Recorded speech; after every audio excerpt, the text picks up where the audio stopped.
امام ابو حنیفہ رحمۃ اللہ علیہ ایک بڑا بدماش تھا، پادری اور دہریہ، بلکہ دہریہ تھا جو خدا کو مانتا نہیں تھا، اور اتنا کتا تھا، بھونکنے کا اتنا کتا تھا کہ اس کے ساتھ کوئی گفتگو کر نہیں سکتا تھا۔ امام ابو حنیفہ رحمۃ اللہ علیہ فرمایا اس کتے کو کسی مجلس میں لاؤ، تم لوگ جمع ہو جاؤ، میں آ جاؤں گا۔ دن کا 10 بجے مقرر ہو گیا، دن کو پوری دنیا جمع ہو جائے، ایک طالب علم وہ اس بغیرت سے مناظرہ کرے گا، اس سے مقابلہ کرے گا۔ مسئلہ سمجھانے کے لیے عرض کر رہا ہوں، 10 بجے کا ٹائم مقرر تھا، امام ابو حنیفہ 11-12 بجے پہنچے، 10 بجے نہیں پہنچ سکے۔ تو اس دہریہ نے کہا جو خدا کا منکر ہے، کہنے لگے کہ تو میرے ساتھ کیا بزدل، تو نے دیر کیوں کیا، ڈرپوک، تو نے دیر کیوں کیا، تیرے اندر طاقت نہیں تھی، ہمیں انتظار میں اس طریقے پر کھڑا کر کے بٹھا کر کے ہمیں رکھ دیا، تیرے اندر طاقت نہیں تھی۔ امام ابو حنیفہ نے فرمایا طاقت بہت ہے، تیرے باپ کا بھی مقابلہ کر سکتا ہوں، لیکن یہ ہے کہ میں نکلا تھا ادھر سے، اللہ کا بھلا کرے، اپنے گھر سے میں نکلا تھا، آ کر کے درمیان میں ایک چھوٹا سا دریا آ جاتا ہے، اور اس دریا کو پار کرنا چاہ رہا تھا، لیکن یہ ہے کہ کوئی کشتی نہیں ملی۔ اچانک ایک کشتی آ گئی اور اس میں کوئی بندہ نہیں تھا، کوئی ملا اور نہ خدا کشتی بان چلانے والا نہیں تھا، وہ کشتی خود بخود آ گئی اور آ کر کے اللہ کا بھلا کرے بس وہاں پر کھڑی ہو گئی، میں اس میں بیٹھ گیا، وہ کشتی چلتے چلتے کنارے پر لگ کر کے پھر مجھے اس نے آپ کے پاس پہنچا دیا۔ کہنے لگے کہ میں سمجھنا تھا مقابلہ میرا کسی سمجھدار سے ہوگا، تو ہے دنیا کا پاگل۔ کشتی خود چلے، لکڑیاں الگ الگ تھی، وہ لکڑیاں خود بخود آ کر کشتی بن گئی، پھر وہ کشتی بغیر نہ خدا کی چلی، مجھے ابو حنیفہ کو لے کر کہنے لگا کشتی ایسے بغیر کاریگر کے کیسے بن سکتی ہے، کشتی بغیر نہ خدا کے کس طرح چل سکتی ہے۔ امام ابو حنیفہ نے فرمایا کوئی کشتی بن نہیں سکتی، لکڑیاں پٹے آ کر کے تختے آپس میں مل جائے کشتی بن جائے، اور کشتی خود بخود چلے نہیں ہو سکتا؟ کہا نہیں ہو سکتا۔ کہا جب کشتی خود نہیں بن سکتی، تختے خود آ کر کے کشتی نہیں بن سکتے، تو یہ آسمان و زمین خود کیسے بن گئے؟ تمہارے باپ نے بنائے؟ تم جس خدا کو مانتے نہیں ہو تو بولو۔ پھر یہ آسمان و زمین، 7 آسمان 7 زمین، یہ سمندر، یہ دریائیں، یہ درخت، یہ حجر و شجر، یہ کائنات کے اندر اربوں خربوں کی تعداد میں مخلوقات، یہ خود بخود آٹومیٹک کیسے بن گئے؟ لوگوں نے تالیاں بجانا شروع کر دیا کہ مردار موٹا مردار ہو گیا، پٹے اور تختے خود بخود کشتی نہیں بن سکتی، تو فرمایا آسمان و زمین خود بخود کیسے بن گئے؟ تم تو دہریہ کہتے ہو کہ یہ خود بخود بنا، اور کشتی خود چل نہیں سکتی بغیر کشتی بان کے، نہ خدا کے اور ملاح کے اور ڈرائیور کے بغیر کشتی چل نہیں سکتی، تو پھر یہ بتاؤ کہ یہ آسمان و زمین، یہ سورج اور چاند، یہ خود بخود کیسے چلتے؟ پتلون خراب کیا ہوگا، ہوا اس کی ٹائر کی نکل گئی، پنچر تو ہو گیا وہ۔ پھر کہنے لگے آپ کا خدا اس وقت آج کل کیا کر رہا ہے، اس وقت کیا کر رہا ہے؟ کہنے لگے تو بڑی کرسی پہ بیٹھا ہوا ہے، مجھے طالب علم کو 2 منٹ میری حوصلہ افزائی بھی ہو جائے، میں بھی اسی کرسی پر بیٹھ جاؤں، آپ کو پھر مسئلہ سمجھا دوں گا۔ وہ نیچے آ گیا موٹو بغیرت، وہ آ گیا نیچے، حضرت اوپر بیٹھ گئے، کہنے لگا اب بولو۔ کہا تمہارا خدا اس وقت کیا کر رہا؟ کہا یہی کر رہا، تیرے جیسے کو ذلیل کر کے نیچے بچھایا، مجھے اوپر بٹھایا، یہی کر رہا ہے میرا خدا، یہی کر رہا ہے، یہی اس کا کام ہے۔ کہا کہ تیرا خدا ہے کہاں؟ تو دودھ منگایا، فرمایا اس دودھ میں گھی ہے، اس دودھ میں مکھن ہے یا نہیں ہے؟ کہا ہے۔ اس میں گھی ہے یا نہیں ہے؟ کہا ہے۔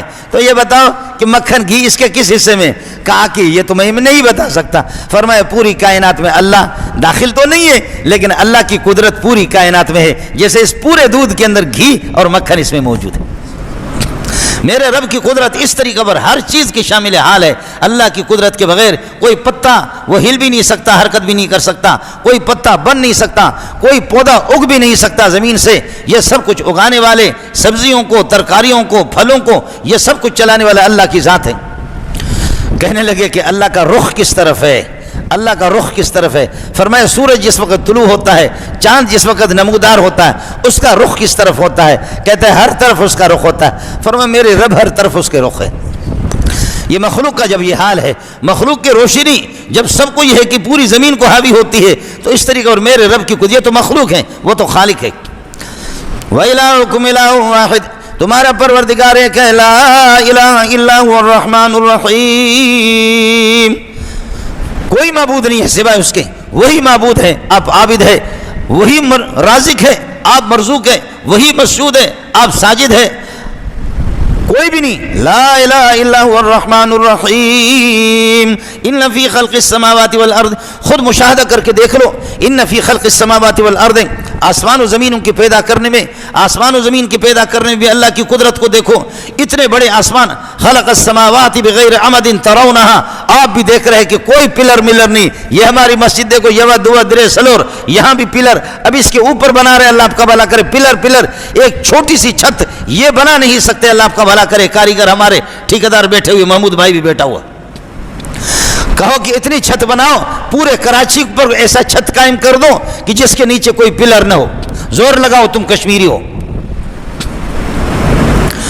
اتنے بڑے آسمان بغیر پلروں کے اس نے کس طریقہ پر زمین کو، خلق السماوات والارض، زمین بھی اس نے پیدا کر دیا. زمین حرکت بھی نہیں کر رہی ہے. زمین کے نیچے اللہ آپ کا بھلا کریے کہ پانی ہے، پھر بھی زمین حرکت نہیں کر رہی. پہاڑوں کو اس میں میخ کے طور پر اور پلر کے طور پر ان کو گاڑ دیا. زمین کس طرح اس نے بنایا، درخت اس نے کس طرح بنایا.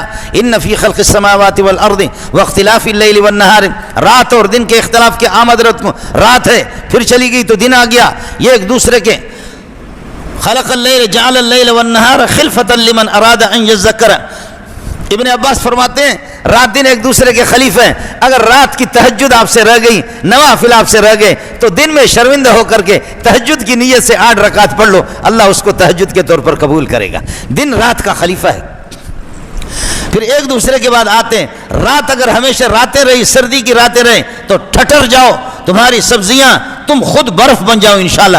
لیکن دن میں آ کر کے رات کی جو سردی لگتی ہے تو دن آ کر کے پھر یہ ہے کہ اس سردی کی تلافی بھی ہو جاتی ہے. یہ جو پھل ہے یہ سارے کے سارے یہ دن سے اللہ آپ کا بھلا کرے دھوپ سے یہ پکتے ہیں.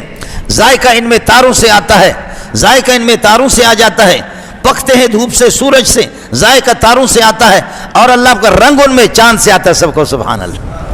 آپ کو تو پتہ نہیں ہے، ہم لوگ بلوچ لوگ ہیں، رہتے ہیں دریا کے پاس. آپ بھی حیران ہوں گے کہ اللہ آپ کا بھلا کرے جب چاند آتا ہے دریا کی کیفیت اور ہوتی ہے. چاند دوسرے تیسرے چوتھے دن میں بڑھتا ہے، دریا بھی بڑھتا ہے. چاند جیسے مست ہوتا ہے دریا بھی مست ہوتا ہے. چاند کہاں، دریا سمندر کہاں.